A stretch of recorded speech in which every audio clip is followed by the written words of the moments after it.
Casey Kern has degrees from BYU and MIT, proficiency in French and Korean. He spent 15 years preparing an online chronological and narrative approach to the digitized Book of Mormon. His educational background in systems analysis has helped him provide 12 periods sequenced to tell the Book of Mormon stories in a more comprehensible way. He speaks from Korea, which is 10 a.m. tomorrow.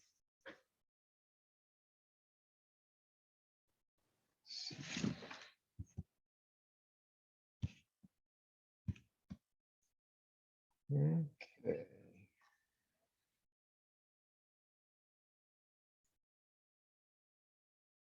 Here we go.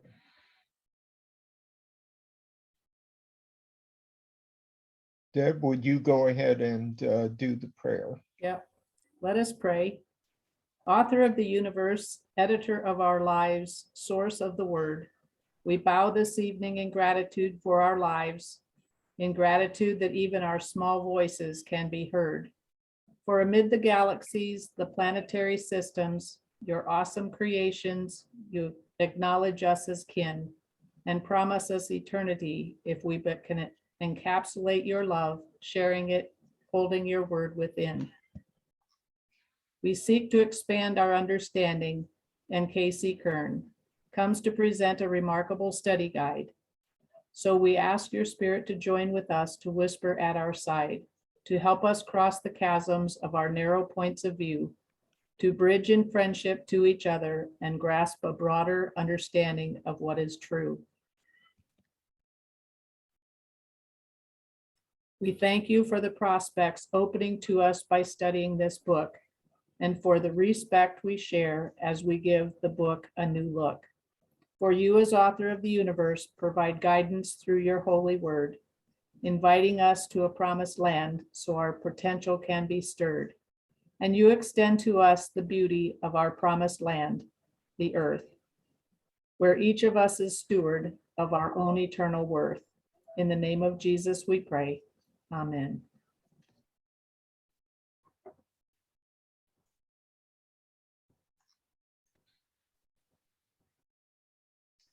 Casey, the floor is yours. You need to unmute. All right. Well, I'm very honored to be here today. Thank you for having me. What I'd like to do now is share my screen, and I have some slides to share right now with a little bit of background and context about where I'm coming from, what it is I've done, and what I have to share. And then I'll get into a more hands-on demonstration, and we can even have some interactive aspects to that. So the short of it is there is a Book of Mormon study resource that I've been working on for many years called Book of Mormon Online. It's at the website bookofmormon.online. And this year it has gone through a revamp and a new version that's kind of been re-architected from the ground up is available. And it's got some new features and some new possibilities that it brings with it. And I'm eager to share it and to get others to check it out and provide feedback and help make it better, and also benefit from being able to approach the Book of Mormon text from a number of unique and interesting ways. So a couple, maybe it was last week, I did an interview with Steve Peinecker and Corey Howell, who are both in attendance today. And we kind of talk about the background of how this came to be, what my objective in creating it was. I'm going to cover a little bit of that material. If you have seen that, I've got some new visuals that may make the story a little more interesting. And if you have not seen it, then I will make sure that that you're all up to speed about what it is that I'm just with some context about what we're going to get into tonight. So first, just some background about me. I am I am from the Utah church, so to speak. I don't know what it's kind of a unique situation in that usually when people, from a Mormon background are speaking about themselves, it's either kind of insider or outsider speak, and the language kind of changes here. When the cousins get together as part of under the restoration umbrella, it's you kind of have to think about, well, what's the proper terminology to refer to each other, and things like that. So forgive me if I'm indelicate in the word choices, but I was born in the LDS church, and I did go on a mission to Korea, which is kind of what got me connected into all things Korean, and kind of impacted my career trajectory as well.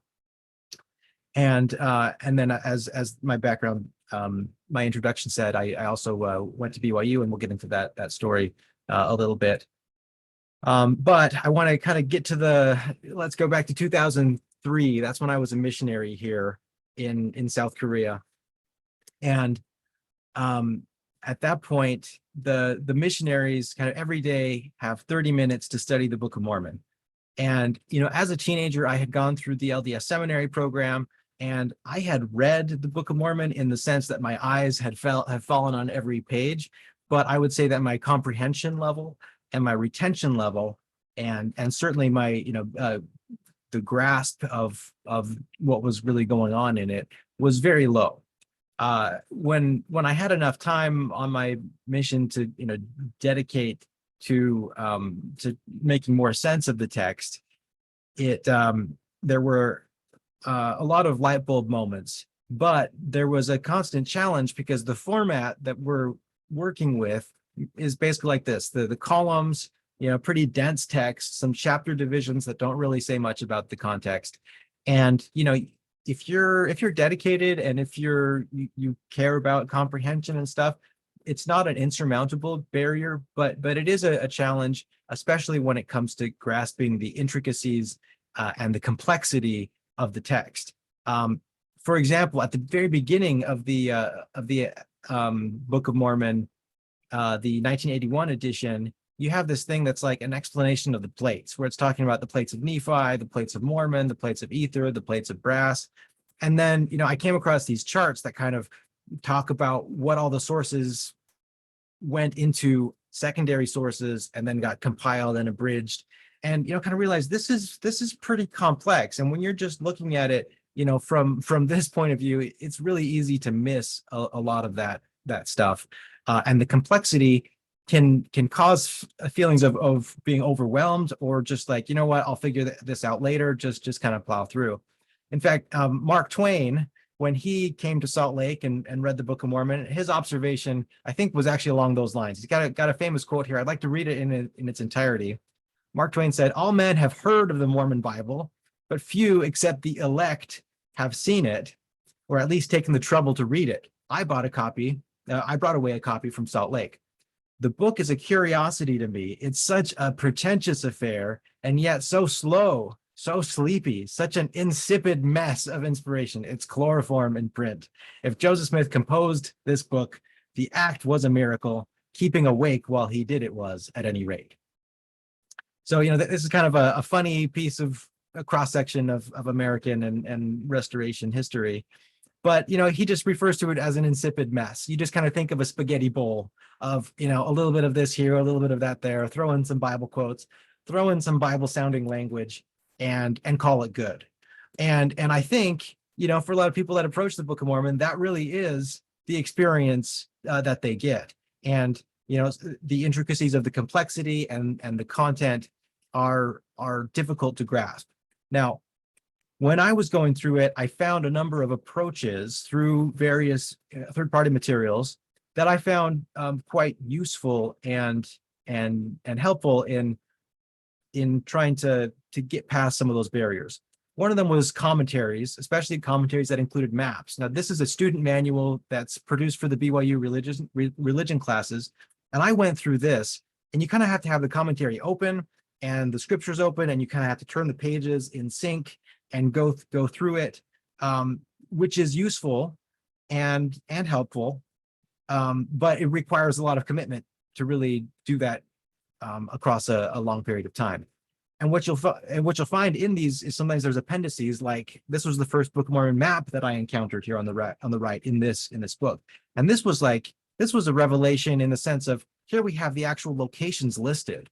So then I was interested well, let's go back in the text, like where is Gideon mentioned? Where is Antionum mentioned? How do we know that it's east of, the other spots? What inferences can we make based on, where the river runs and things like that? So that was kind of an indication of there's something under the surface here that if you put in the work and have a useful reference, you can actually make sense of things in ways that are not obvious on the surface.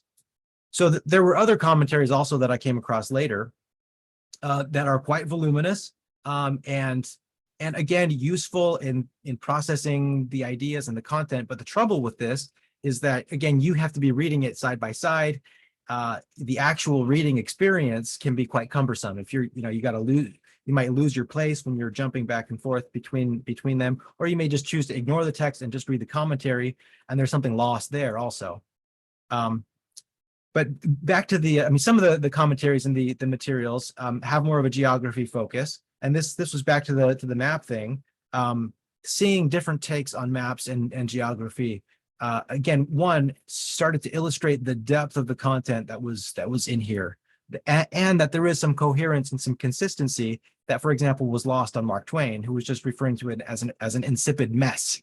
And I think you can make a case that that's really not the case, but you have to figure out how to navigate your way into it to make sense of it. The other things that I came across were things like these Who's Who books that are kind of just lists of every character in the Book of Mormon, and with descriptions and synopsis and whatnot. And looking at that was another revelation of, wow, this has a huge cast of characters. A good lot of major characters, but even more minor characters. And if you're going to ask, who is Gidgidoni or something, like who can answer that? Unless you've recently read the passage that he's featured in. But just the fact that it's there, again, signaled that there is something that waiting to be grasped here. That through these publications, you're able to get a little closer.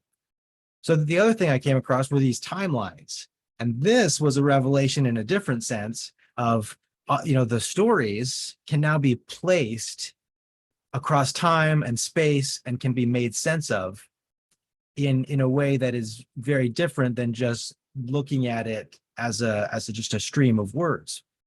And so, there are these bookmarks that you can get that have been produced through various, study guides and things like that. And this was really interesting for me to look at, because I would try to point to a place here on this timeline and then identify where is the source material for this. And that exercise kind of created this whole new superstructure around the text that was, again, both useful and interesting, but also gave the sense of just like, this is not like, people are not like, who's going to actually catch this unless they're doing a very close reading. And I found that similar things exist in Bible studies. For example, the harmony of the Gospels type concept I came across, where you have kind of these major headings and then these subheadings of things that happen. And then, Matthew, Mark, Luke, John, what corresponding passages do we have that covers that material? So, thinking of it more in a chronological terms, and then try to fit the text in the chronology, that was kind of a light bulb for me as well. The other thing when it comes to trying to get through the text are these reading charts. Now, in LDS seminaries and even Sunday school, these reading charts are very common to pass around, and the idea is that you fill out, you color in the bubble once you've reached a certain chapter. And again, this is great for tracking your progress. But when I look at this, the psychology of approaching something like this is going to be, well, first I'm going to read First Nephi, then Second Nephi, and you look down and you say, ooh, like Alma's going to be a big challenge. 63 chapters, wow. But the problem with that is that these are kind of artificial categories. You know, first, second Nephi, Enos, Jerem, Omni.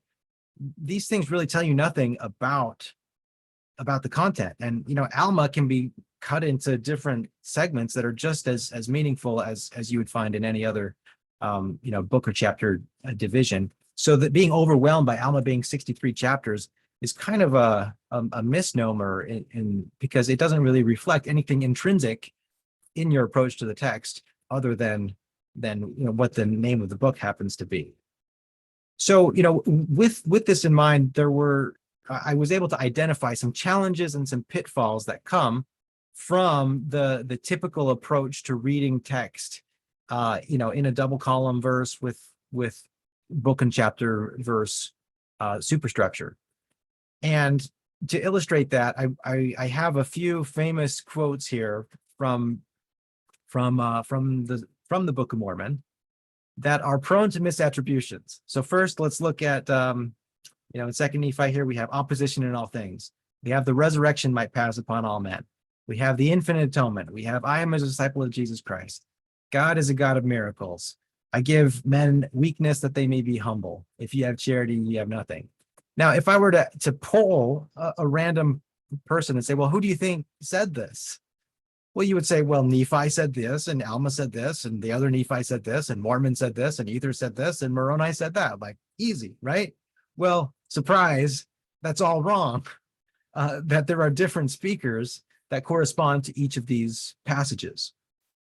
That is not made obvious. You really have to read the text, figure out, you know, who starts talking when do they end, whose sermon is included where, and that is completely lost on an approach like this. If you were to tell me, you know, ask me like, well, where is Lehi's final words in here? Like, well, I don't see Lehi, you know, the book of Lehi's gone. Sorry, it's just not there. Well, no, it actually is there. It's in second Nephi in the first few chapters. But again, that's not going to be obvious from here. And, you know, you can say, well, that doesn't really matter. If you just look at the text, you'll figure it out. Well, that's true. But so much of the discourse isn't happening in the text. It's happening more at the surface level. And if we don't have the right interfaces into the text, we really risk losing the context and then ending up with really incorrect understandings of what's going on. Case in point, there was an Ensign article, a whole Ensign issue, the church's official magazine here. This was in October 2011. They had a big special edition focused on the Book of Mormon. And here there was a statement that says the title page, written by Mormon, reveals the book's main purposes.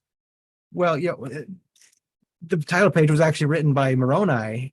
It includes a reference to the Book of Ether, which Mormon was dead by the time that got written. So that's just an example of, it's so easy to misattribute stuff if you don't have the right metadata to approach the text. So to summarize with these things, I saw three major challenges. One, the text has low accessibility, right? It's hard to get through. It's hard to make sense of. It requires high effort in order to really start making sense of things. The other thing is low engagement. You know, if you're not understanding, if you're missing stuff and you just decide to plow through and continue, well, then there's going to be things that continue to be unfamiliar. You're going to be confused by who's who, and the result of that is low engagement. It's just boring, and then you just try to plow through anyway, and it's going to be a challenge. And then the other thing is zeal without knowledge, as Hugh Nibley puts it. Without really understanding it, you still take the enthusiasm. You take the Book of Mormon as an outreach tool, and you can testify that it's true, but without knowing really what's inside of it, the case to be made that it's true is much weaker if you know that it's true, but you don't know what it says. So our typical coping mechanisms for that are things like proof texting. Let's just cherry pick, what's your favorite passage? Share with me your favorite scripture from this, or find something inspirational without much regard to the context. The other thing is bibliomancy. Let's just open up a page and pick a verse at random and see if it speaks to us. Or the other approach, even if you're trying to do it sequentially, is you may not know what's going on in the chapter, but you're reading, well, let me just find something that speaks to me. Okay, and now I'll circle and highlight that. And then proxies, going to the children's edition, the storybooks, and things like that. Now, these can all be useful and valuable in their own right, but they are still missing the greater portion and of the content and the message and the work as a work of text. There's much lost in that. So working towards a solution is kind of what I was trying to do here. That the main thing is taking the chronological arrangements approach that I found in Harmony of the Gospels. On my mission, I started these notebooks, and here's some actual pages from it, where I would kind of do the equivalent of what I would see in the Harmony of the Gospels. What's the main heading, and then what are the little things that happen, and then what are the verses that correspond to that. Now, when I got back from my mission, I majored in information systems at BYU and learned about multimedia and all the new tools available to us in the information age. And I took these outlines that I had started on my mission and started doing web development, where I was taking it and putting it together in a digital format. And that is when the Book of Mormon Online came into existence. The first version was released into 2007, where you can see the 12 primary sections, the 12 areas in which the Book of Mormon can be organized.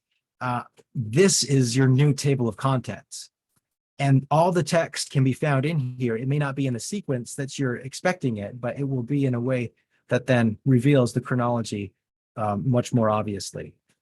A few years later, I ramped up my skills a little bit, got into database design, and kind of redid the site. Same content, but new features. One of the features being progress tracking. And if you saw the interview with Corey Howell, who's here with us today, I think encountered the site about a year or two after this version was released, signed up, made himself an account, and was able to get through the text. And now today, I'm kind of announcing and presenting the latest version, which came out earlier this year. It's still kind of in beta form, so which means that it still has some bugs and can be it still has some area to improve and grow, but it's in a good place right now that we can start onboarding some users and start using some of its new features. So now I would like to move into the demonstration. Let me switch my my screen share here, and let's show what's going on. So this is the 12 sections that I showed you before, with the bullet points is a main section included in this page, and sub pages that exist within each section. So let me just highlight a few. When the Lehites get to the promised land, first they're going to arrive and explore. Nephi is going to start making his records. He's going to do some writings and teachings. Lehi is going to give his last days, and the Nephites and the Lamanites are going to split. And we have some subpages here. This is when Nephi quotes Isaiah. This is captured in its own little subpage, and Lehi's counsel to his family. And so this was actually what I was referring to earlier. This is in 2nd Nephi, starting in chapter 1, going until chapter 4. And here we have Lehi's counsel all organized into a single page. It's impossible to mistake this for something that Nephi wrote, right? We have a very obvious heading here. And then here it starts with prophecies and promises, goes to fatherly counsel, goes to blessings on Jacob, and it goes to the purpose of life, words to Joseph, and then concluding blessings. So you actually get the structure of Lehi's teachings here that spans across 4 chapters. And what you see on the left are just kind of summaries, and on the right is the full text. So let's look at the blessings on Jacob here. I'm gonna open this up, and we have, and now Jacob, I speak unto you, thou art my firstborn in the days of my tribulation in the wilderness. we can do this for each one of these sections. I want to draw your attention to the fact that this dot just turned yellow. See, the others are gray. And when enough time passes, that assumes that I've been able to cover this material, this should turn green, and it just did. And this means that I just got credit for this, which means I can move on to the next one, which will turn yellow. And this actually kind of works like a bookmark, because you can see, well, what have I covered? What have I not? And there's another view that I'll show you, that then you can kind of see everything that you've done. Your reading chart, as it were, automatically calculated for you. Before I get to that, though, I want to show that we have some illustrations and we have commentaries that are listed here in the margins. These come from a variety of sources. They don't always agree with each other, and that's great. I'm not thesis driven as much as I am content driven. So, you know, if there's a commentary that has valuable information, even if it may not agree with others, let's just present it all side to side. It's more of a I report, you decide kind of situation here. And so this is you know, one of the ways that you can get through this, have a very enriching experience getting commentary along the way. So let me my account here is called Staff. And what this is my reading chart here. As you saw with the bubble charts, here's the calendar of when did I actually do any reading, and here's how far I've gotten through the text. So what I was looking at earlier was here in Colonization of the Promised Land. I was looking at Lehi's prophecies and counsel to his family. But you can see I'm 33% of the way through this, meaning by the count of the green dots. And I can see, you know, okay, each dot represents one of these passages. And so this is a great way to really stay accountable. It's really easy, especially when you get to difficult or boring passages, just to kind of speed read through. But this one really makes you do the work and gives you credit when you do. So as a total, you can see that I'm 5.9% through, but each of these 12 sections has an individual score of how much have you gone through this section. And not all of them are equal length. So if you want to, you know, get 100% on one real quick, you could do Colonization of the Promised Land. This one's probably the shortest, whereas I think Zarahemla or Judicial Rule is probably the longest. A lot of subpages there that are all happening within this time period.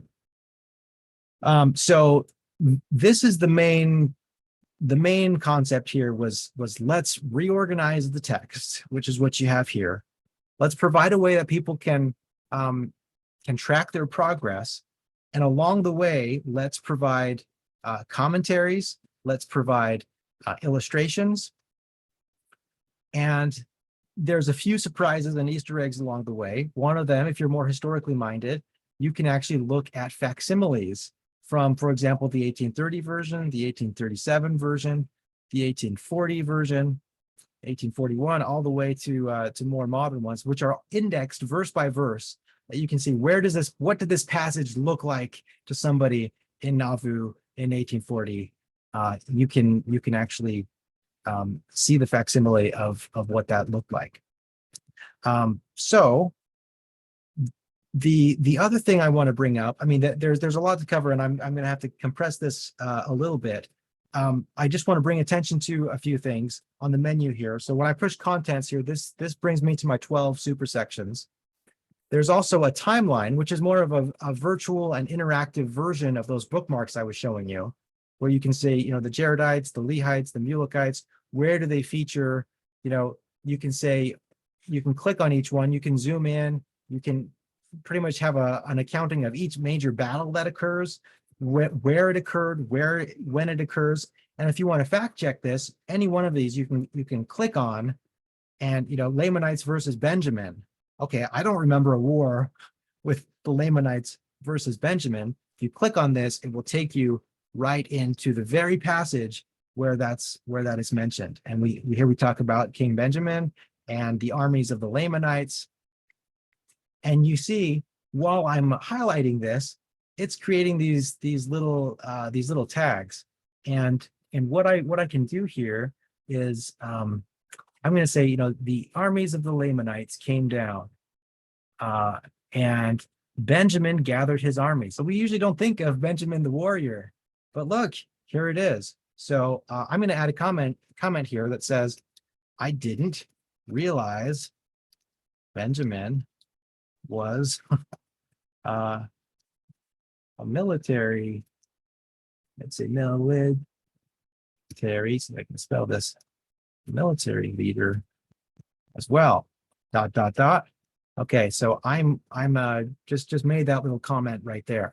Now, what you'll see, these comments are a way for you can kind of journal your own thoughts as you go through, but there's a social component to it as well. And this is where I'd like to get a little bit of audience participation, if I could. What I've done here is I've created this Book of Mormon Perspectives Forum study group in here, and I am going to paste a link to this. Now, if you're on mobile, you may have some trouble. I just pasted it in the chat here. If you check on Zoom, you may see a little red circle next to the chat icon underneath.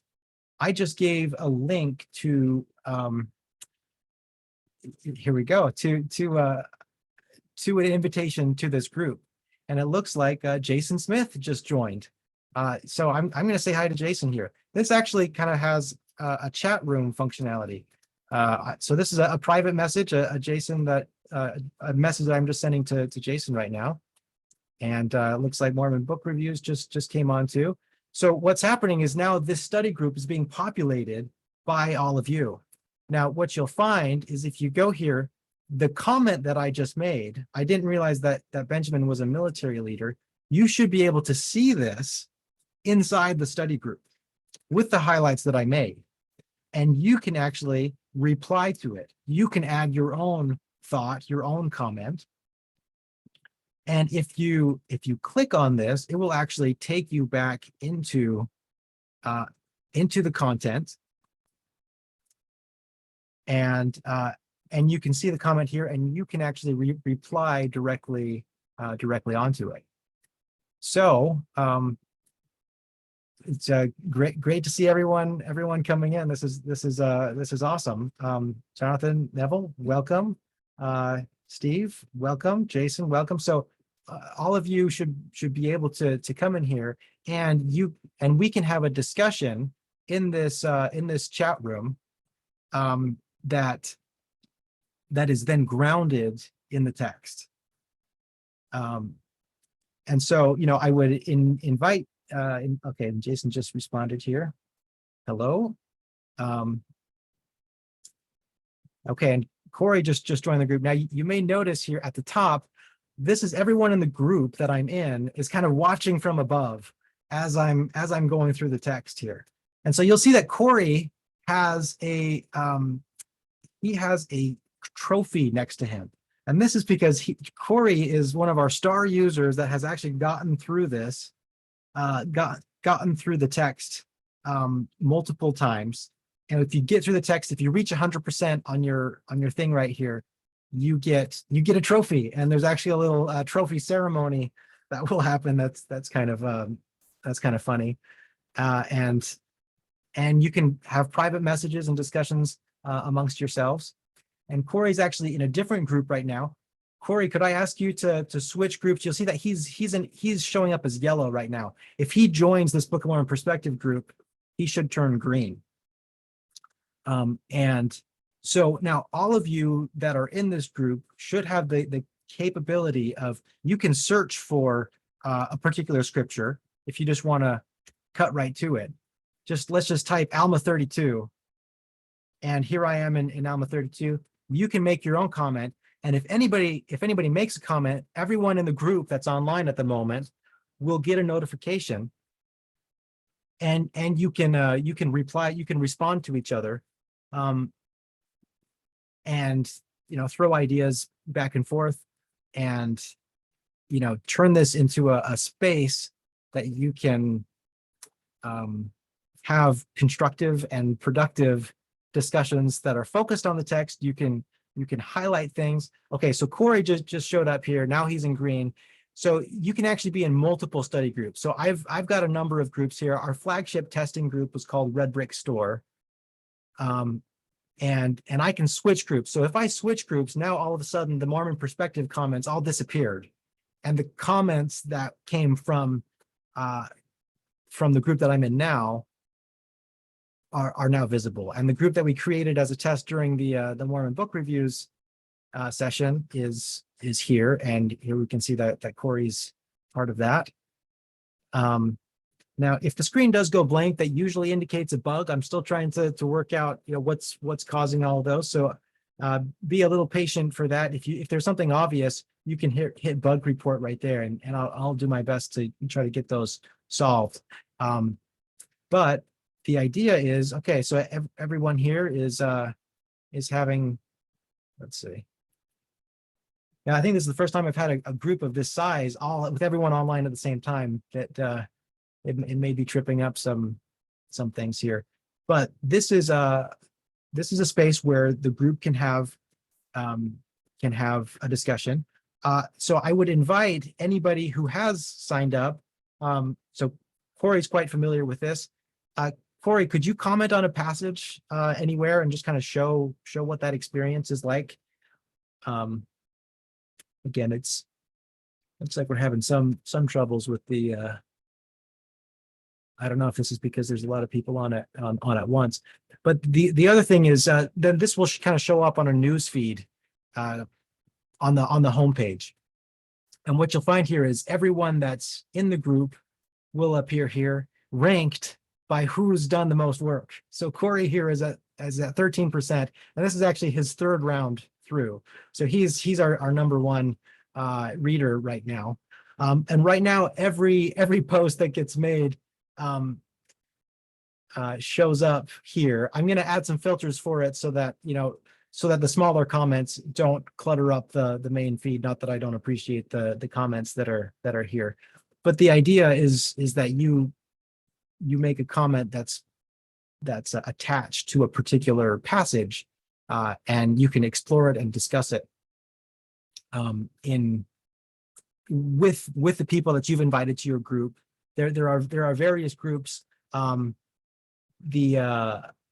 group that I created right here.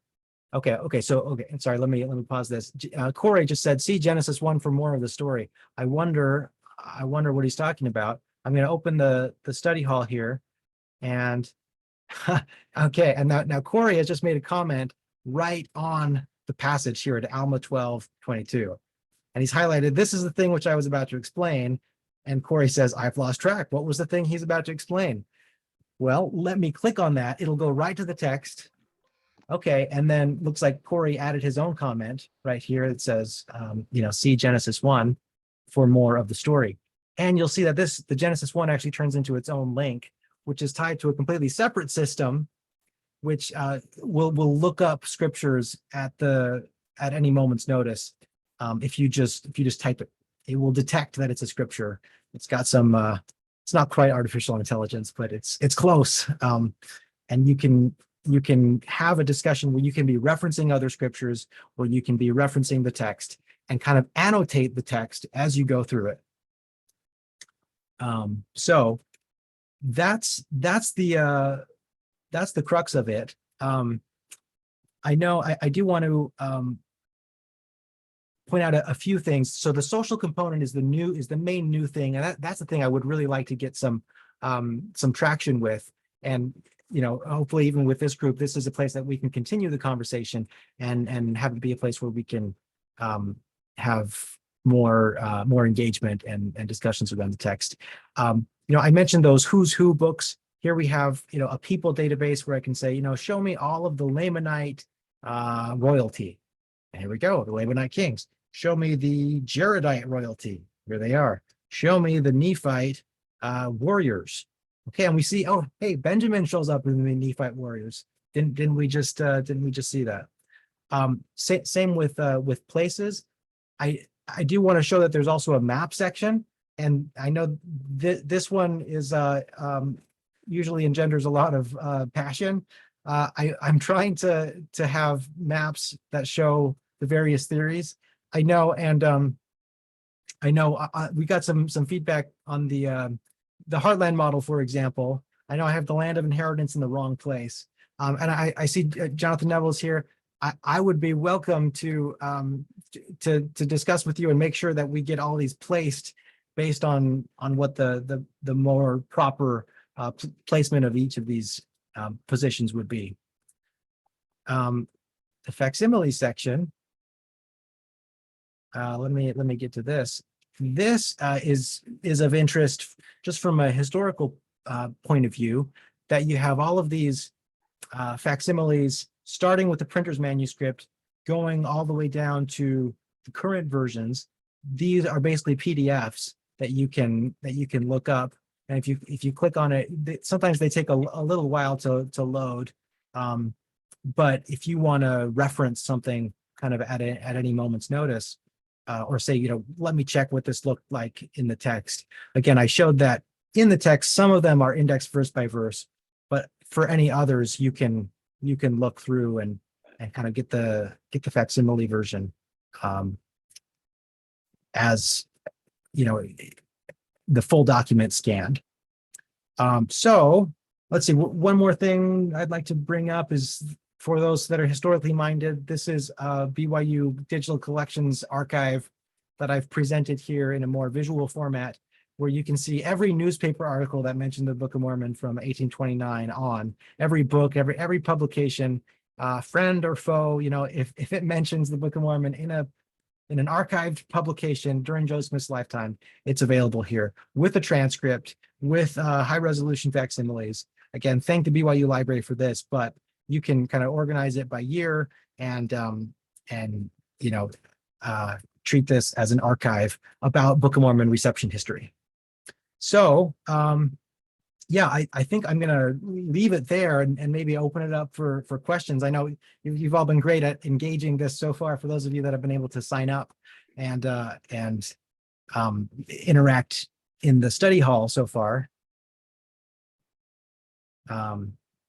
Great, awesome. Okay, so that's what I have to present. Oh, before I do open up to question, I do want to kind of bring it back to one more thing that I think is worth that's worth talking about, because I think there are dividends that are paid when it comes to careful readings. Now, Moroni's promise is one that I want to bring up here. That this is obviously a very famous and oft-quoted scripture. I do want to I won't read it all for you, but I do want to point out a few things that come from when you really pay attention to the text and what it's getting on about. You can notice some things that sometimes seem like grammatical quirks, but may have some substance to them. I want to point out, when it talks about these things is referenced a number of times, and this is referring to something that you read. So we can expect that this is talking about the record, and we ask if these things are not true. However, when it talks about the manifestation, it's saying that he's going to manifest the truth of it. Notice that this is singular, and these things is always in plural.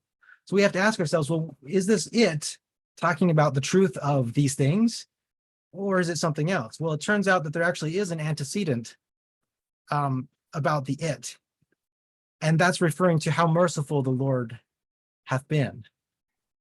So in Moroni's promise, if we take, if we follow the grammatical construct here, it shows that he's going to manifest the truth of the mercies of the Lord to you, which is kind of an interesting concept and an interesting take. It's far more broad than just, is this a true book? Whether that means it's historical or spiritually valuable or whatever.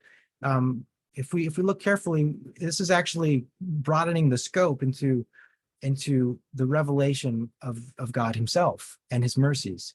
And if we look further at all things, if we look elsewhere in restoration scripture, we see that all things is actually kind of a keyword, a code word, so to speak, to talk about Jesus Christ and the interface between heaven and earth. Jesus has ascended up on high. He's descended below all things. We comprehended all things. He might be in and through all things, the light of truth. So when Moroni says, by the power of the Holy Ghost, ye may know the truth of all things, I see this as he's getting to the Holy Ghost as a revelator of Jesus Christ, who is the truth of all things. So I just want to leave that with you as just a thought that when you engage the text deeply with good context and a thorough understanding, it really does pay dividends, and we can understand things and derive value from the text in ways that we otherwise would not have been able to.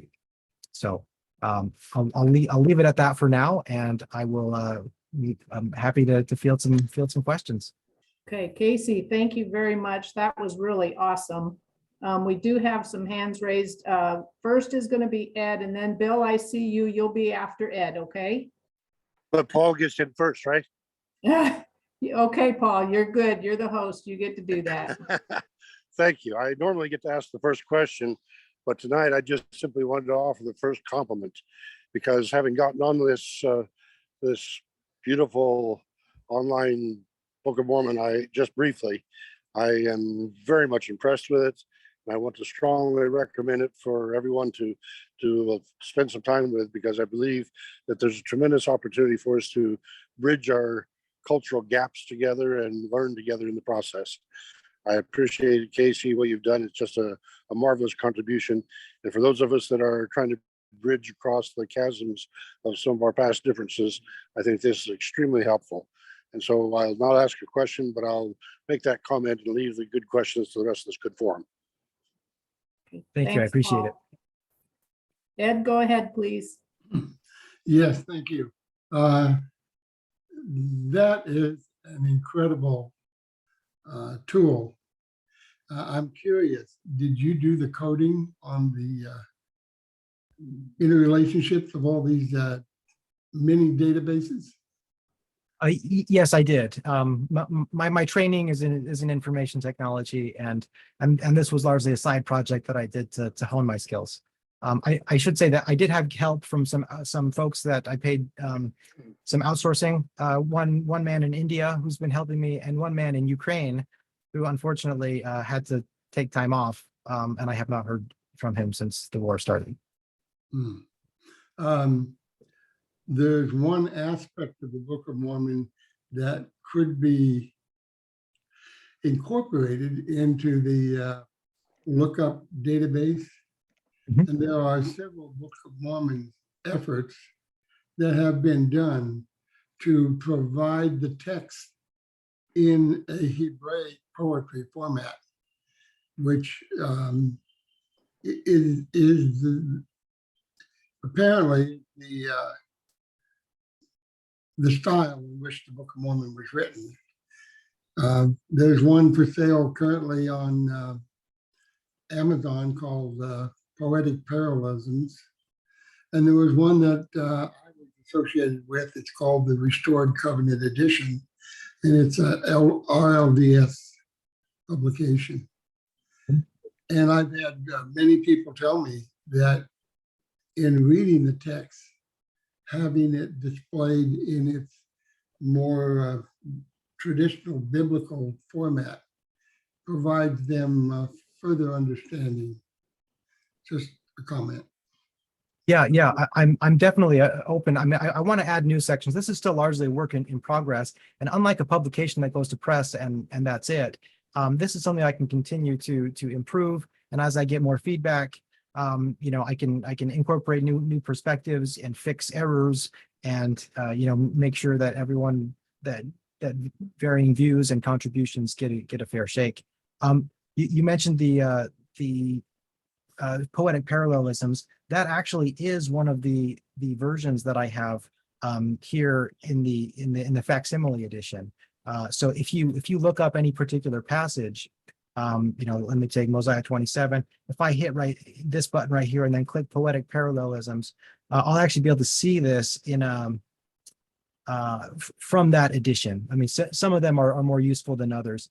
So I already have some efforts on that front, but I would like to maybe create a new section that does Hebraic arrangements as well. Well, I think it's an incredible piece of work you've done. It's great. It's great. Thank you.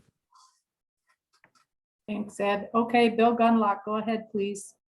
KC, have you taught the Book of Mormon in Korea?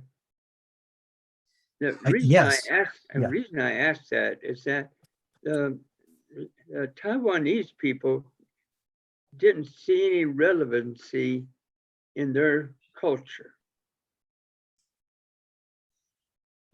Yes, I think that definitely is a struggle. I mean, I would say Korean culture in general is much more Christian than other East Asian cultures compared to Japan or Chinese.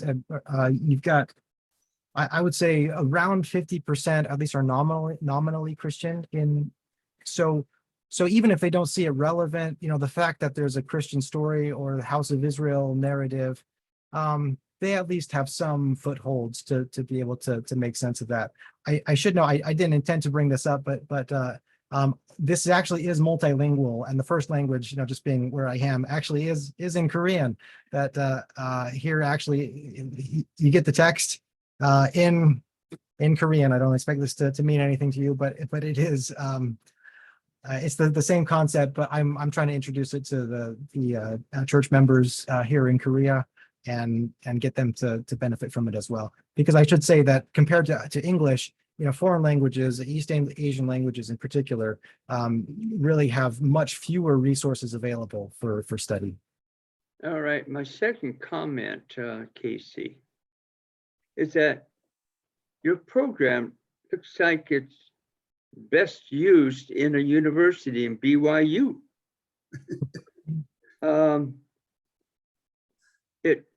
Your program, I'm fighting for words,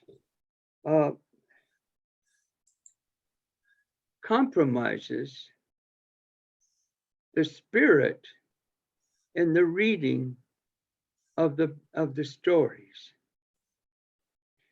and that the Holy Spirit is all mixed up into, it's compromised in all of the mechanics that you have to negotiate. Secondly,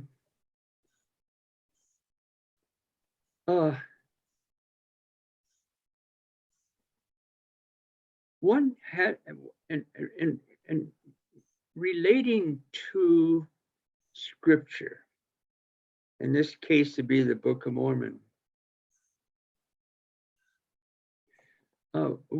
the reader needs to identify with the character and the story in the book, and to let the historical situation be part of that, and one's identification with the characters. All this is in the personal reading, but when you become too analytical, you lose that. Okay, that's the beginning of what I wanted to say. Okay, going to leave it to you, Casey. Okay, no, I definitely, I think that's a valid concern. Let's see, Jonathan, let me put a link to the Korean version right there. So just in response to that, I mean, this was largely born out of my own experience and my own needs and kind of what I wished was available. But before there have been generations of people who have done just fine, reading the text, and have had positive experiences with that. And I certainly don't intend to supplant that or invalidate that or do do damage or compromise that. It's just something available for those that would find it valuable, that would struggle otherwise. Rick? All right, can you hear me, Casey? Yes, I can. Okay. Well, my compliments to you. That's a fabulous resource that you've developed. I'm kind of afraid of it though, because if I started into it, I may never get out. Um, there's certainly an hour's worth of demonstration, or 45 minutes. You've shown us a lot of the features that one could spend a week or a month, a year in. And so, I appreciate all the work that you've done to make it a really useful resource for people that need it presented in a little bit different flavor or type. Like you said, it was just kind of helter-skelter, scattered information, and you gathered it, compartmentalized it, battles and kings and things like that, and that's really useful. A one-stop shop, it came to mind. I wonder, I'm of the RLDS numbering system, and I mean, I'm not opposed to cross-referencing it. I like my paper and ink Book of Mormon myself. So I wondered if you had considered adding different chapter versifications, or if that's just going to be way too complicated because of the many different chapters and verses that exist out there.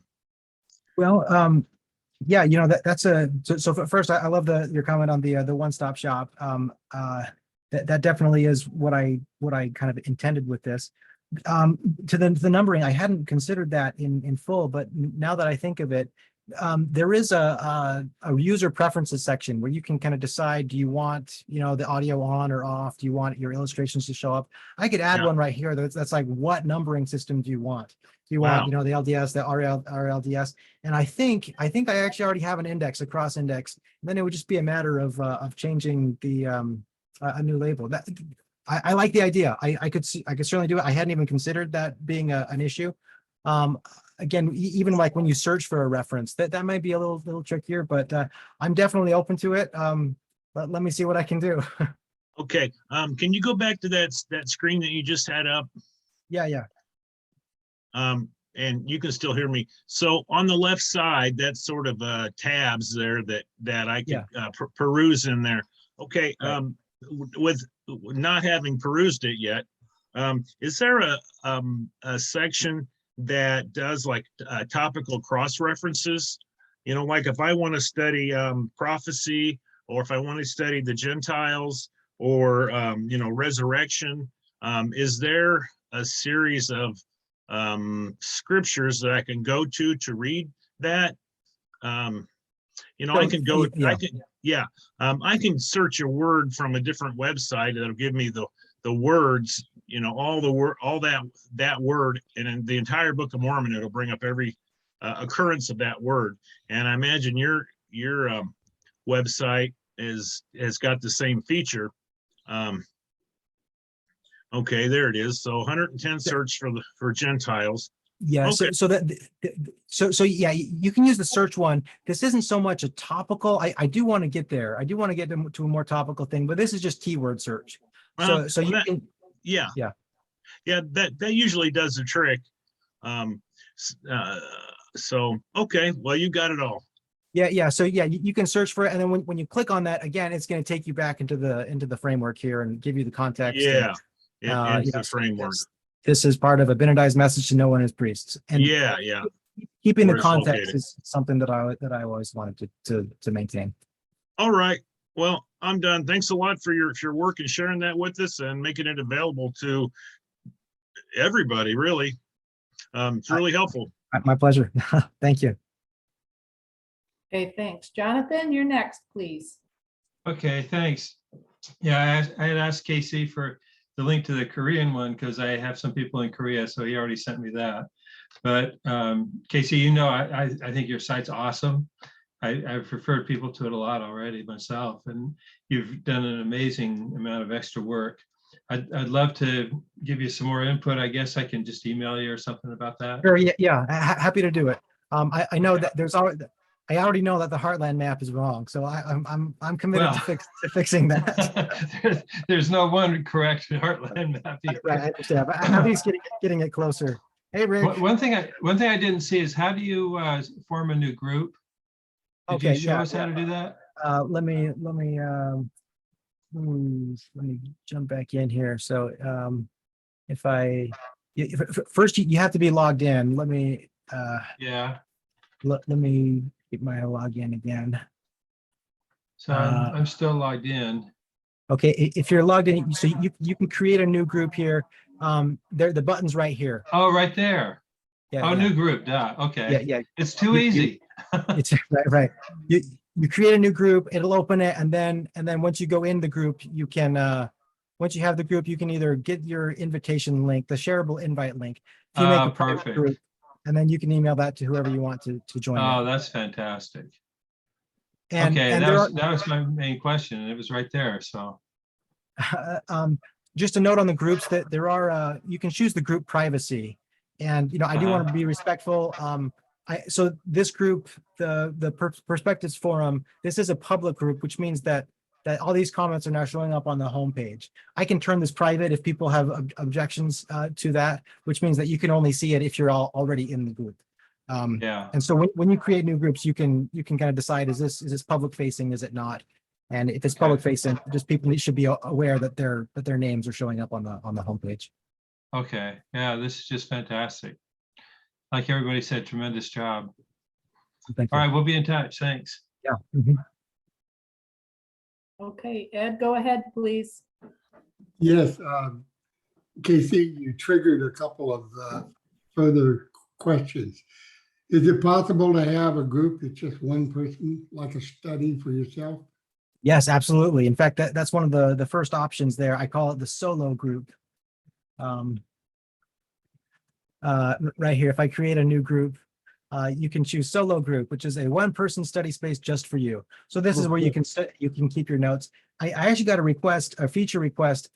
If somebody really goes through and does a careful annotation, can we print it out into personally annotated edition of the Book of Mormon with your own comments on it? I love the idea, and the answer is yes. Yes, I absolutely can. I mean, it'll be a little work to automate that, but yeah, having your own personal annotated Book of Mormon, that's something, yeah, print on demand. Let's do it. Okay, the second question I have, you put up two screenshots. One was for Gentiles, one was for resurrection. But those were only references to the key word in the Book of Mormon. That's right. But I found that doing keyword search in the Restoration Scriptures, it's amazing how keywords show up, for example, in the Doctrine and Covenants, that it appears the Lord is using the same keywords in the Book of Mormon and the D&C, and also the Inspired Version. And so the ability to see the keywords from any one of the Restoration Scriptures or in combination is very helpful. Right. So this is actually built on a different platform that was kind of a side project. It's called Scripture Guide. This is just kind of a scripture search tool. So I mentioned before the idea of all things being a keyword. This one actually gets you across scripture, not just Book of Mormon, but you can see how it's used in the Doctrine and Covenants, in the Inspired Version, in even lectures on faith. And if you have the right keyword, it'll pull up the Quran and the Dhammapada too. But this is basically just a database. It exists separately. It is linked, like when Corey said that, pointed to Genesis 1. Where is it? Right there. This actually links into Scripture Guide. So at some point, I do want to bring in more cross-reference tools and abilities into this, again, in the one-stop shop mentality.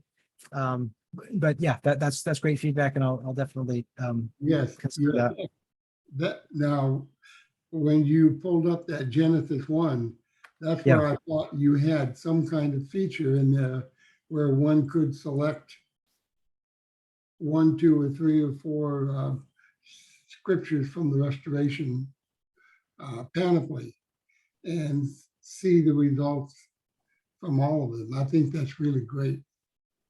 Yeah, so right now that's happening offsite, but yeah, I like the idea of making that available within the search, even if that's just as an optional feature. Mhm. Okay. Excellent. Thank you.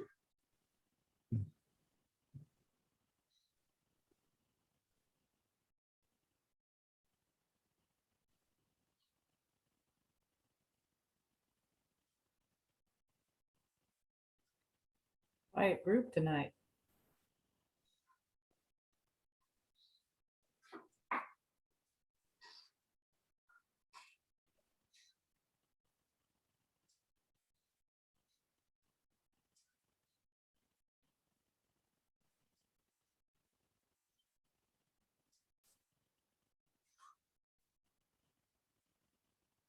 Jonathan had to leave. He says, thanks, Casey. It's an amazing site. He had to leave. Appreciate it. Yeah.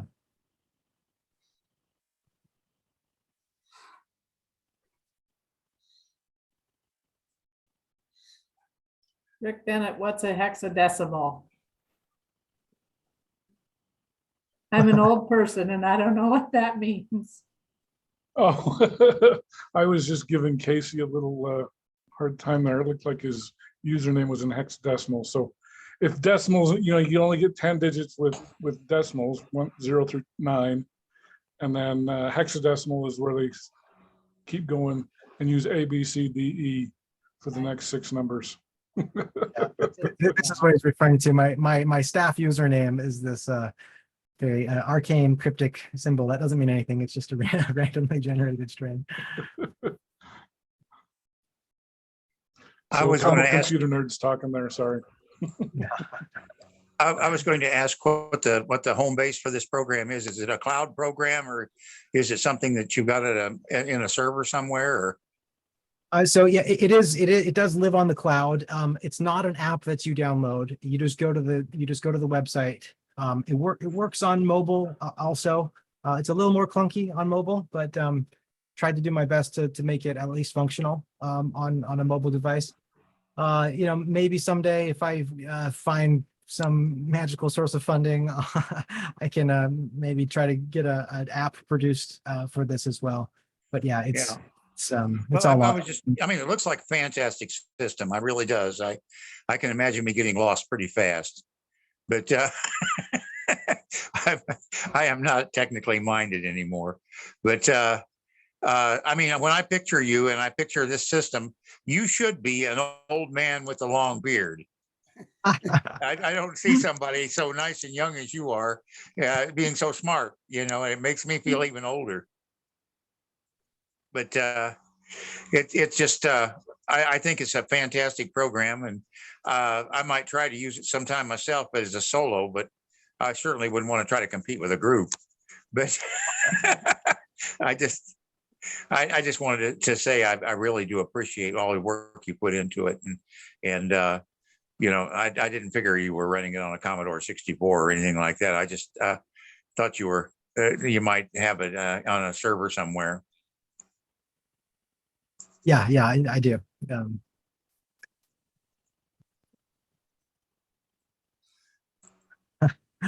Casey, when you read that quote from Mark Twain, Uh-huh. where he referred to the Book of Mormon as chloroform in print. Yeah. As a matter of fact, he's not far from the truth, because I have had the experience of trying to teach the Book of Mormon where people would try to read the top to bottom and side to side complete blast of text, and their eyes would glaze over after about a page and a half, and they were no longer engaged. Exactly. And that's what led to my effort to do that Restored Covenant edition. Okay. Is to prepare it in a format that engages the reader and keeps their interest. And from what people were telling me as we used it, I think we made some progress in that. But yes, trying to read, and I know that the original church probably didn't have a lot of money, and they printed these things. They covered the page so completely that if you don't have some white space involved, it overwhelms the reader. Yeah, it And does.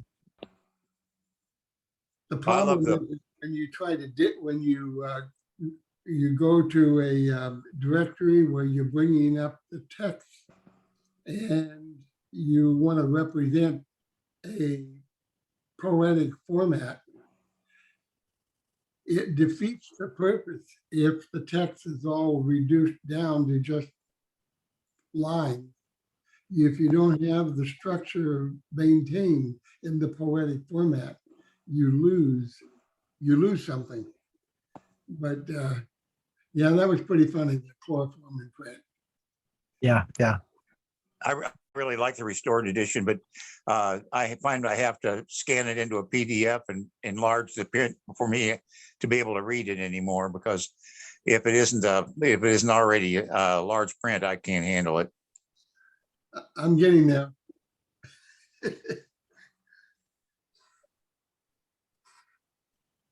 Oh yeah, that's there. Roger, did you have a question? Oh, Rogers. Yeah, sorry, Roger. Yeah, I've been sitting here trying to think of a question. Just because I'm in such awe of your work, it's difficult to come up with one. But what I thought of was, I really appreciate what you did, and I can see the gentleman's thoughts that maybe it takes away from the spirit. But you know, in my case, I can see how you can feel the spirit reading it one way as well as reading another, and maybe it's a way to dig into it further. So my question is, you know, how that spirit might have affected you, because I believe that any teacher like yourself learns the most. And so tell me a little bit about your experience now that you've spent years and years putting this together, and how it's you know, affected you. Obviously it's affected you in a positive way, and it's making you affect us. Yeah, oh, that's a good question. I would say, you know, I was doing the bulk of the actual writing and summarizing, you know, in the notebook format and the original version while I was a college student.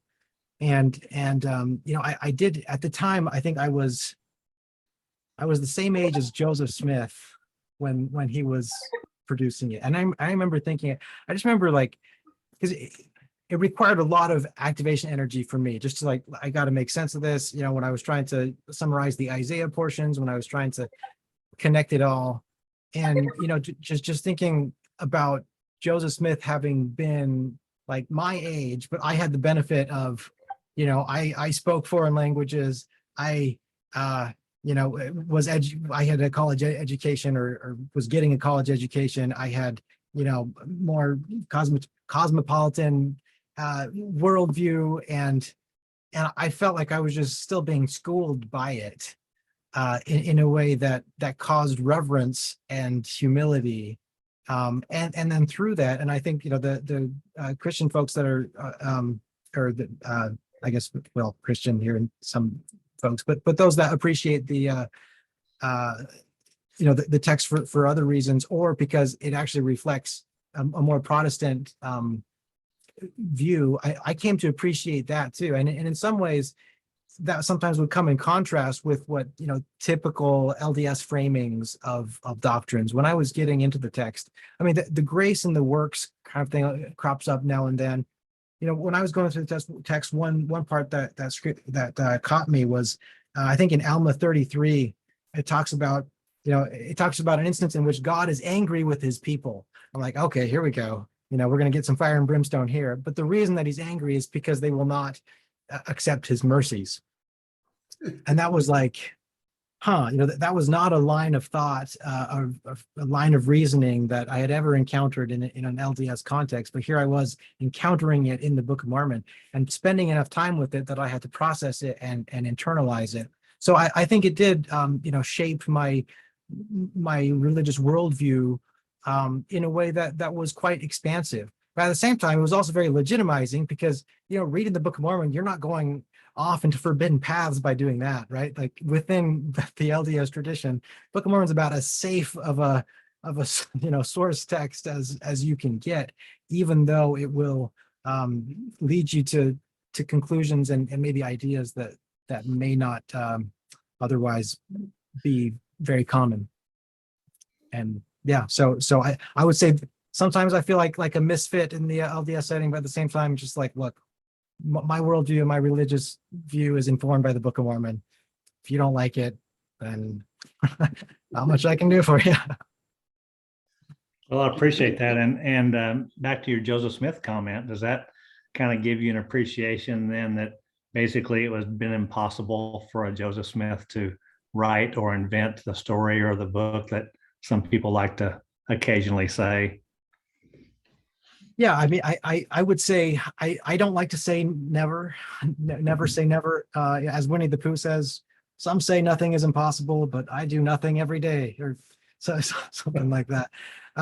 The point being that I don't like to paint myself in a corner and say and never say never, but I would say very improbable for this to have been.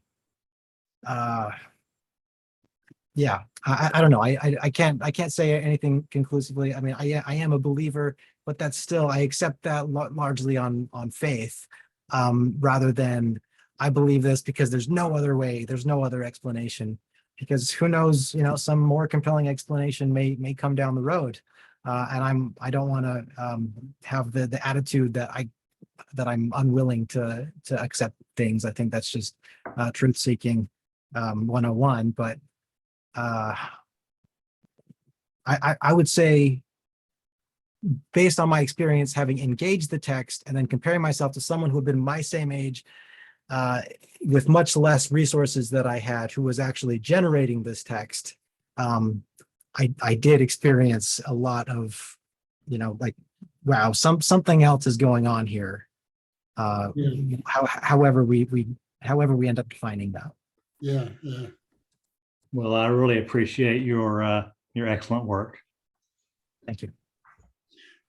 Casey, did you ever take the Book of Mormon class from Nibley at BYU? No, he had passed by the time I was there, but I did get it from some of his students, and of course a lot of his lectures are recorded. So I've gone through a lot of Nibley material since then.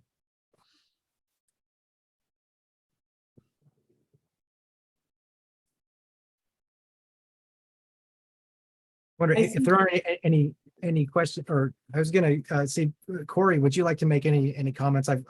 I spoke to you, spoke about you earlier as the star user, and also as coming from a non-restoration tradition.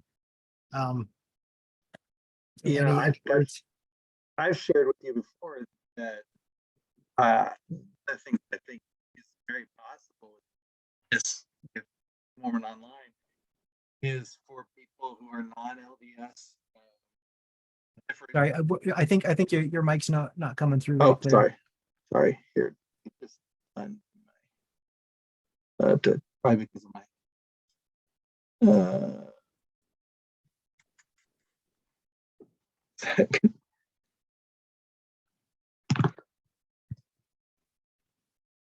I think it's sounding okay now. Oh, can you hear me? Yeah. Okay. I think so. Yeah. Okay. Yeah, I think I've shared with you before that. It's cutting out again. I'll tell you in a second. Okay. So I think I cut someone off. Was somebody else making a comment? I was just going to say that I think this could be a wonderful tool for the younger generation, just because it's technology and that's where they're at, and anything that's going to be an avenue to draw their interest, and their curiosity to be able to go to all the different features. I think that's just amazing. Yeah, I'm actually kind of running the pilot program with the youth in my ward, in my Korean ward right now. We have 12 or so just Korean youth, and the thing is, we get them all in a study group. They can see each other's progress. So you have some competition, almost like a game where you can say, oh well, my buddy here, he's already at 10%. I better get through this quick. to keep up. So you can kind of get the social proof and the social, positive peer pressure with these study groups. And plus it tracks your progress, so you can't fake it. You can't be like, oh yeah, I read 50 pages yesterday. It's like, show the receipts. I was gonna say, I think you can probably hear me now because I took off my Bluetooth earbuds. I think this site is a great chance for people like myself and Steve who are non-Mormons to interact with LDS people, clearly community of Christ people from all kinds of different backgrounds who have an interest in the text to share ideas. The social element that you've added to this most recent version is a great opportunity for that, because I've shared with you that for me as a new reader to the Book of Mormon, trying to make sense of it, your site was really, really helpful to put it in a framework that I could track my progress and see it in a format that made it much easier to keep track of who characters were and what was happening. So, I mean, I think for non-Mormons, who might have an interest in the Book of Mormon, I think it's a great tool. But the idea of interacting with other people and having these discussions is even more fascinating. Thanks. Wanda, go ahead. Don't count out the old people. I think I would love to go through this myself. And I can get around a computer pretty well at 91. So I think it's fascinating. And I've spent a good many years writing my own course in self-paced format. And my main purpose was to show the Hebraic nature of the writing. But I had the people just fill in the blanks to get the gist of the story so that we could go through it fairly quickly, and that they would have that as a reference if they wanted to explain it to somebody else.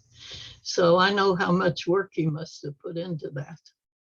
But I only had a typewriter when I started, and a selector typewriter, and now I have it in the computer. So anyway, that's mainly what I wanted to say, but I also wanted to thank you for all that hard work.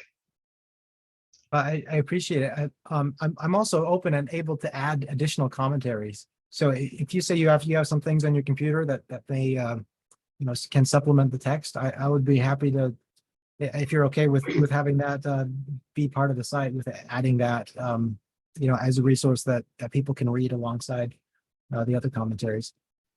I used to be a music teacher, so I wrote several songs for my course. And you will get that if you get all of the different recordings that have been handed out, because one of mine is in there. And I had some Mormon missionaries stop in a few weeks ago, and I gave them some of my resources as well. Nice. Thanks, Wanda. Ed, go ahead, please. Well, I started working on the Book of Mormon seriously in the early 1980s. And the first thing I did was type the entire book in, because I didn't have access to a online digital edition. And I was using a modern computer. And when I looked how long it took me to get that all entered and then to start formatting it, and looked at how many days Joseph actually spent in producing the work, that's what gave me the overwhelming conviction that something very unusual had been accomplished.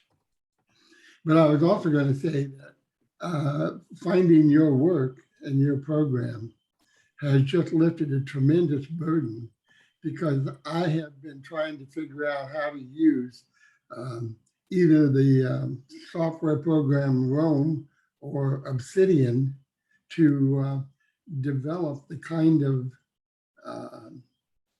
multiple ways of looking at the text of the Restoration Scriptures. I think you've done the work. I can give that. Right.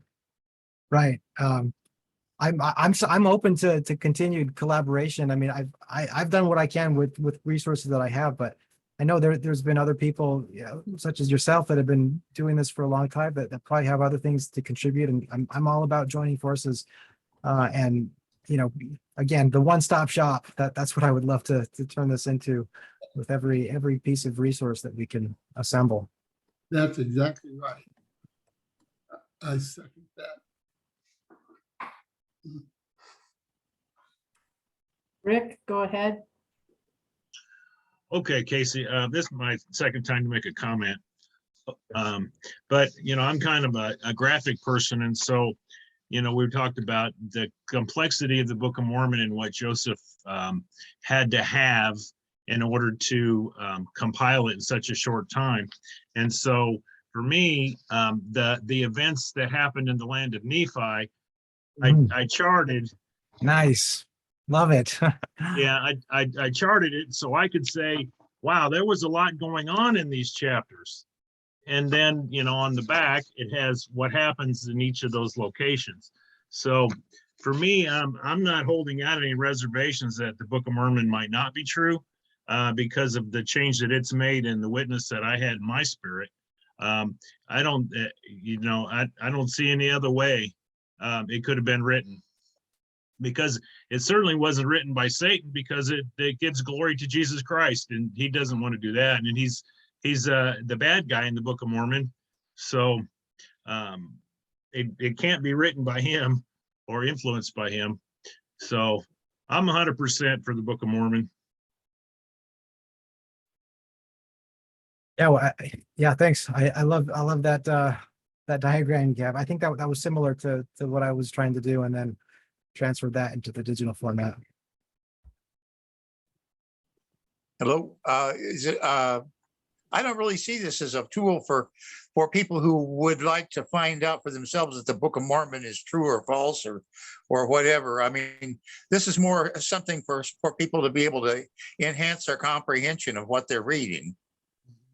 And yeah. I mean, my primary approach was or the question I keep asking myself and others is, how can you know that something's true if you don't even know what it says? Yeah. And I think let's figure out what it says. I think that's a prerequisite to I mean, I don't want to say it's completely mutually exclusive to spiritual engagement, but I would say that if you try to shortcut that and come to a sense that it's true without knowing what it says, I think you're on a sandy foundation that will be subject to the winds and the waves. Well, I know that when I read the Book of Mormon first, I received spiritual confirmation of the truth and the scriptural authenticity of the work. But that doesn't mean that I knew everything about it when the moment I finished reading it. I mean, sure. And I think that's where you start from. You know, once you've achieved the interest, then you can go in and research from there and increase your comprehension of what you're looking at. Oh, sure. Yeah. And I mean, this is for me too. Every time you go through it, there's new insights. There's the idea of, it's well, why should I read it? I've already read it, kind of thing. There's a quote from I think Siddhartha, if you take the Buddhist perspective here, where he talks about circles, and you know, so we're just going around in a circle. It's like, no, it's not a circle, it's a spiral. Every time you go around, there's a new dimension that you're actually ascending, even though if it may feel from one perspective that you're just doing the same thing over again. And I think that's, you know, spiritual development and spiritual progress, I think, takes that form. It's a spiral. It has a circular, repetitive aspect to it, but from the right angle, it actually is producing growth.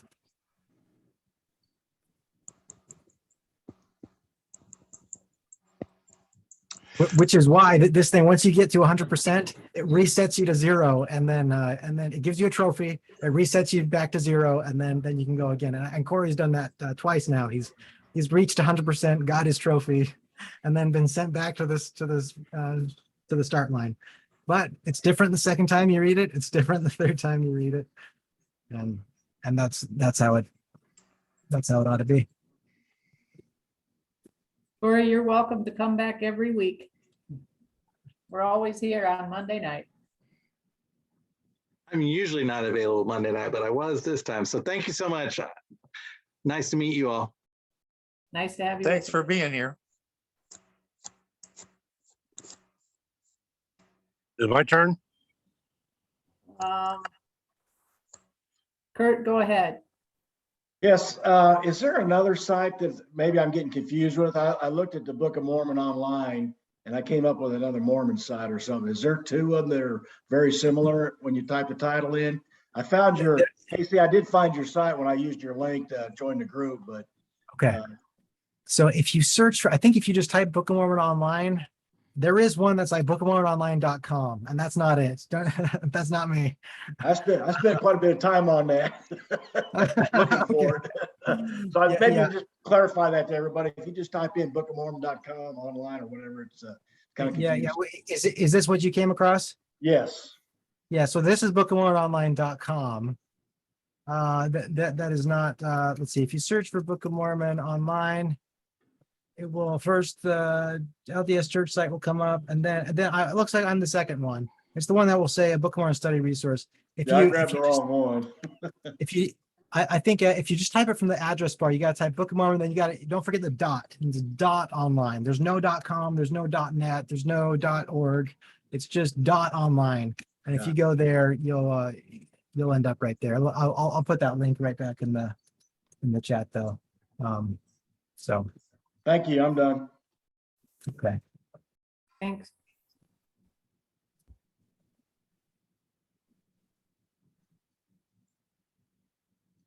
My turn?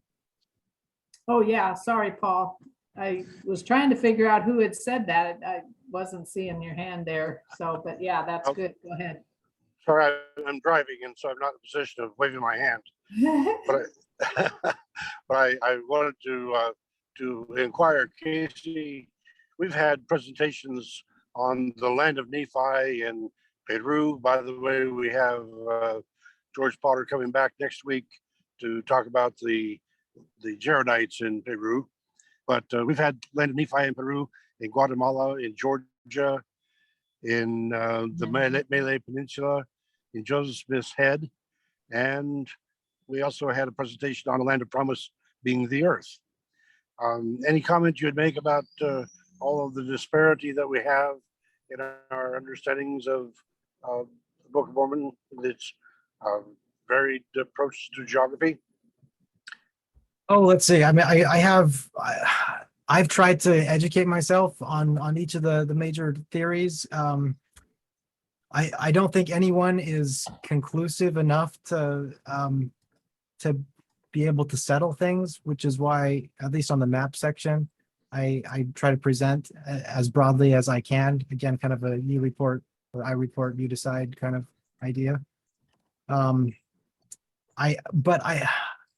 think that this is an area where people can get really strong feelings and really get attached to a particular theory. I'm very open to the unconventional theories. I know when I spoke to Rick last year at some time, we talked about the Malay theory, and I like that one for two reasons. One, it has it solves a lot of problems that others do have. But more than that, what I like it from a paradigm shift perspective. I think when we all figure everything out and all the answers are laid bare, what we will realize is that we were off by something major, and it'll require a paradigm shift to make sense of things on the order of what is required for a non-American setting. And so I like the mental exercise of considering things in those light. What are the assumptions that we're tacking our worldview to, and then make sure that we're okay to examine and consider things that are kind of beyond the scope of what we may have assumed. And the Melee hypothesis really does that. In order to consider it seriously, you have to really let go of some pretty ingrained ideas that may or may not be supported by an objective and thorough examination of the text and the evidence. Presentation on, Sorry. We lost you, Paul. oh, I think we got messed up. Am I back again? Yeah. All right, let me try. I wanted to appreciate that vantage point because, as I see it, the land of promise is one of those universal concepts that applies to the whole earth. And for us to expand our perception of the Book of Mormon so that it is scripture that applies everywhere to everyone, the universal archetypes are themes that are deeply wound within it, and therefore to be able to employ those, understand them, and use them in our sharing the message, I think is a very useful paradigm shift, as you call it, to make it so that the universality of the Book of Mormon becomes more clear. I love that. Also, one thing that's become more clear as I've gone through the text several times is how much the Book of Mormon has to say about the house of Israel and its relationship to the Gentiles. The house of Israel being the means through which the gospel and the blessings of Jesus Christ are sent into the world. And then there's first become the last, and the last become the first when it's referring to the restoration and things like that. But the idea being that the house of Israel was never intended just to be the chosen people and to get the blessing and to leave it at that. The idea was always to expose that and to reveal God to the world at a universal level by means of the house of Israel. And so, I mean, the Book of Mormon definitely has things to say about that. Every time the Gentiles are mentioned, we're talking about things on a universal scale. And so, the promised land is definitely going to apply to that as far as the dwelling place of the Gentiles who are going to become recipients of the blessings that come through the house of Israel. So, yeah, I like that. And when you recognize that Christ, 2,000 years before his birth, visited the brother of Jared, and then he later indicated that he had been to other sheep and he was going to other sheep, then there again is a universalist message that I think we have not given enough credit to, and therefore we may need to be looking for his message as filtered through other cultures where he has been, and we have not particularly good attention. Thank you very much. I very much appreciate your work and effort, and notice that people are saying that all the way through this evening. I'm not in a position to be able to watch the whole group tonight like I normally would, but I appreciate that you stirred a lot of interest in your presentation. So I appreciate it very much. Thank you.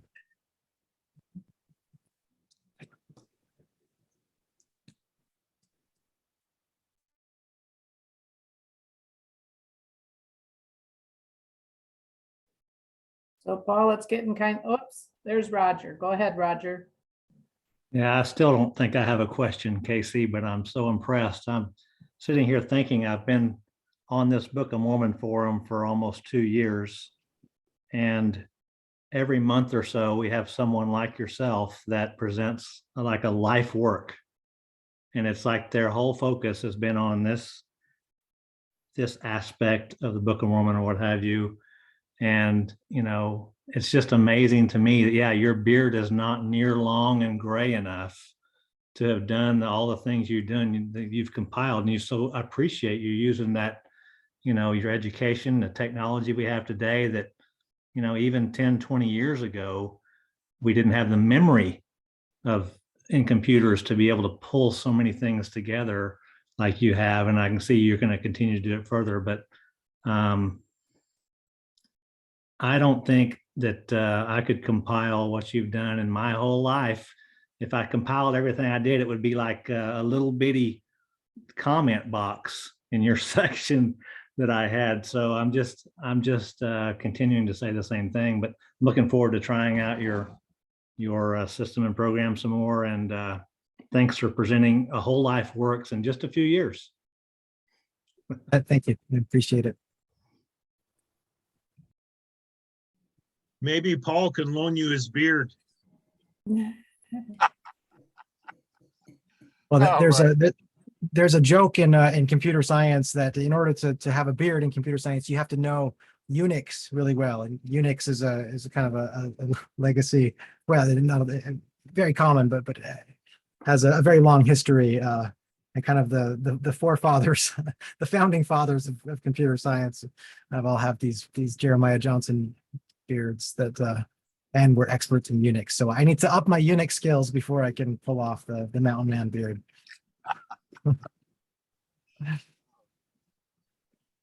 Okay, Wanda, go ahead. You mentioned the word Unix. I used to teach software in my middle 50s to 65.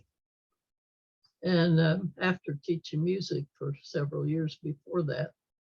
But one day in the class in England, in Oswestry, I had members of the class from Scotland, Wales, and the British Isles, UK. And they were installing a new AT&T system so that they could do free phone. And that's what they called it over there. But one of the students asked me a question about what the shell was on the Unix system. And so I said, well, I'll give you the hillbilly version.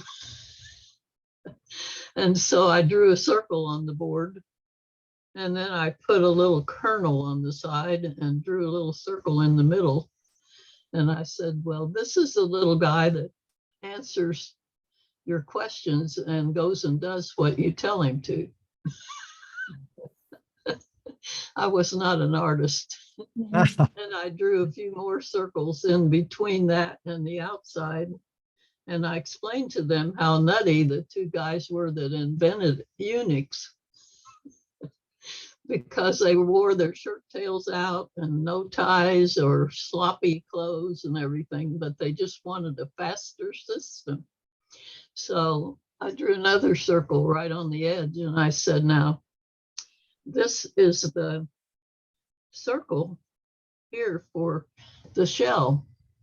And that's where you put in the commands that tell this little guy what to do.